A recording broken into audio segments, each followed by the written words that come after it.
Всем привет! Вот хотел поделиться тут некоторыми новостями западной прессы, точнее Reuters. Ну, оно как бы есть не только в Reuters, она есть Guardian и еще несколько пресс, еще несколько изданий. Значит, во-первых, в понедельник Байден выступал на каком-то ивенте и экономическом и сказал, что то, что Россия обвиняет Америку в существовании биологического и химического оружия на Украине, поддерживаемое Америкой, это знак того, что Владимир Путин от безысходности своей собирается использовать это оружие сам. И он сказал также, что то, что Америка держит в Европе какие-то биологические или химические оружия, это неправда, абсолютно неправда, и что он это гарантирует. Ну, во-первых, вот такое вот маленькое примечание, что когда Нуланд под присягой в Сенате ее спросили тот же самый вопрос насчет биологического и химического оружия на Украине, она затруднилась сказать нет. Она там перевела тему, тоже обвинила, что Россия собирается его использовать, но ответить нет на простой вопрос она не смогла. Вот. Ну, а Байден выступал, конечно же, не под присягой, а просто, как обычно, там рассказывал, что он думает по этому поводу. Вот. Так он, конечно, может гарантировать все, что он хочет. Уже есть у меня ролик про его сына, он там тоже гарантирует, что никто ничего не знал, что вообще это не связано с ним. Вот. Ну, так что его гарантии как бы немножко под вопросом, в плане, насколько они действительны. Вот. А вчера в Совете Безопасности ООН тоже было заседание по этому вопросу, где Россия подняла тему, что вот у Америки есть лаборатории на Украине, которые занимаются разработкой биологического и химического оружия. Была перепалка между Америкой, Англией и Америкой. Те кричали, что это Россия собирается использовать биологическое оружие или химическое оружие и так далее. Сказали, что вот в Сирии Россия использовала. Вот у меня тоже такой поднялся вот интересный вопрос такой насчет этой темы, как бы. Ну вот когда они заподозрили, что у Ирака есть химическое оружие, так они туда пошли и просто грохнули весь Ирак. Вот, только заподозрили. Причем до сих пор нету никаких признаков того, что у Хусейна действительно было химическое оружие. Но это не помешало им просто стереть с лица земли Хусейна. Вот. А в Сирии они кричат, что есть доказательства, что было использовано химическое оружие сирийским правительством, но почему-то туда они как бы не пошли. Вопрос, который поднялся у меня такой, связано ли это с тем, что в Ираке есть нефть, а в Сирии ее нету? Как бы вот, когда есть нефть, значит им очень важно, что у диктатора может быть химическое оружие, а вот в Сирии, так как нет нефти, их, в принципе, не так сильно волновало там, что происходит.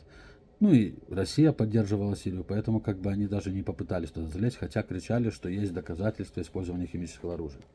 Оно, конечно, и, я думаю, было использовано, да, но мы сейчас говорим не о Сирии, а именно о Западе. Вот, как бы знаете, когда им выгодно, так они могут придумать, что есть химическое оружие. А когда есть по-настоящему химическое оружие, но нету выгоды, так они и заходить не собираются. Вот такая вот тема. Насчет того, что говорит Байден по поводу России, это уже не первое высказывание, что он считает, что Россия будет использовать химическое или биологическое оружие в Украине. Я вот тоже не очень понимаю, как бы в принципе уже могли бы использовать такие вот города, в которых идут уличные бои. Если бы Путину было плевать, он, конечно, мог бы использовать уже. Ему было бы проще, меньше солдат бы его погибло. Но вот не использовали, так что я не думаю, что будет использовано, как бы все-таки, по крайней мере, так как Путин говорит, ну, озлоблять украинский народ больше, чем он озлобил уже тем, что зашел на Украину, он не очень хочет. Вот. И если есть еще какие-то пророссийские граждане Украины, он не собирается, чтобы они от него тоже отвернулись, так что я не думаю, что будет использовать. Но, опять же, это мое мнение, как бы я могу предполагать, а что будет дальше, непонятно. Вот. Но у меня еще вот такая тема. Вот если сейчас Америка серьезно последние дни говорит, что вот они считают, что Россия будет использовать химическое оружие, является ли это информационной подготовкой к тому, что они собираются что-то делать в плане военном участии или нет? Вот мы видели съемки, как американские колонны с бронетехникой и хаммерами подходят, едут к польско-белорусской границе. Вот. Ну, не такая большая численность их, конечно, но вот они как усиляют польские границы.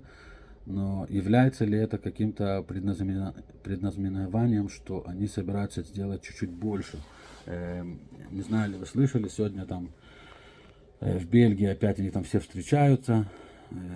Наш Дрюдо поехал туда, и Байден поехал туда, и там опять же европейские все политики собираются встретить на срочное совещание НАТО и решать, что делать с Россией. Вот не знаю, считает, опять же, как бы, может это какая-то информационная подготовка к тому, что они собираются все-таки как-то более активно принимать участие в войне на Украине или нет. Ну, вот будет интересно посмотреть, что произойдет сегодня после их совещаний. Скажут ли они опять те же слова, которые говорят уже 3 недели, или что-то решат все-таки делать с этим, и как к этому отнесется Россия. Будем следить. Вот ролик коротенький, просто хотел поделиться вот этими интересными перепалками в Совете Безопасности ООН и то, что Байден рассказывает, когда он выступает на разных форумах там своим слушателям. Ну, я не знаю, его уже, конечно, тяжело слушать немножко. Я думаю, что уже даже американцы начали потихоньку как бы задумываться о его словах. Тем более, что вот я вам еще раз повторяю, я вам говорю, даю освещение ссылками на западные издательства. Вот Reuters, например, вообще у них в заголовке, заголовок статьи, с которой я делал освещение, вот написано: Байден сказал, что Путин взвешивает использование химического оружия на Украине без каких-либо доказательств.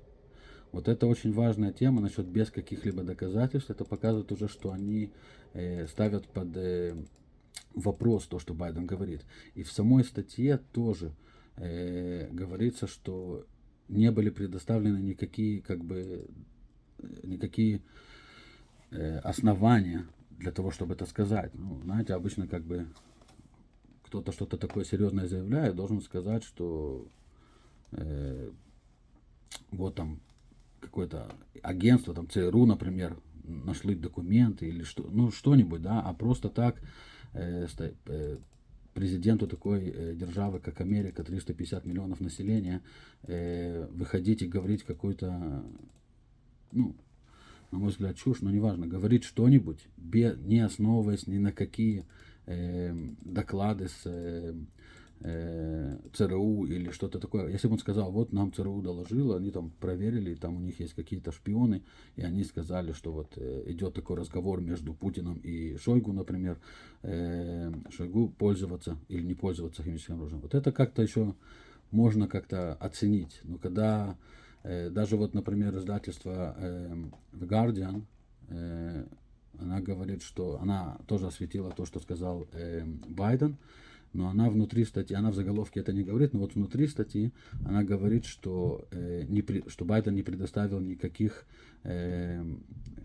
либо на то оснований, как бы, на что он именно основывается тем, что он так говорит. Является ли это его предположением, или предположением его советников, или действительно что-то там есть какие-то основы.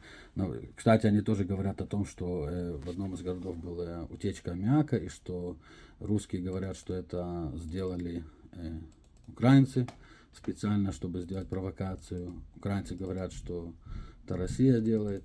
Ну, вот такие вот перепалки, как бы, ничего непонятно. Вот буду следить, потому что интересно, воспользуется ли он тем, что он обвиняет Россию в намерении использовать химическое оружие, как в Ираке, и попробует зайти в Россию, или все-таки он просто так ляпает языком для того, чтобы что-то сказать, ну, уже как бы все остальные вещи он уже говорил 1000 раз, поэтому продолжать говорить их уже не имеет большого смысла, все и так все знают, что он думает. А вот тут вот интересная такая тема. Ну, опять же, Китай давит тоже насчет химических лабораторий, которые на Украине, и не только на Украине, а по всей Европе. Так что, думаю, сейчас уже Америка переходит немножко в защитную позицию и пытается собраться к контратаке. И, опять же, я говорю, конечно, про информационную войну. Вот они собираются подготавливать, как бы переходят потихоньку в контратаку, потому что поняли, что иначе им придется только защищаться и как-то обосновывать вот эти вот лаборатории и так далее. Ну, вот, спасибо за внимание. Буду следить, буду продолжать освещать. Если у вас есть какие-то интересные темы, которые вы хотели бы осветить, или вот если там, как, например, в Латвии, в моем ролике, там мы видели, как начинают относиться к блогерам и ютуберам, которые пытаются как-то осветить события с пророссийской стороны или не с пророссийской стороны, но не боятся сказать о проявлениях нацизма в Латвии и так далее. У меня в описании есть мой телеграм-аккаунт. Пишите мне, если вам интересно узнать мое мнение о том или ином. Пишите, пришлите мне какую-то информацию, я проверю, прошу интернет, посмотрю, что как, и обязательно выскажу свое мнение по этому поводу. И надеюсь, вам будет интересно его узнать. Ну а пока до встречи. Счастливо.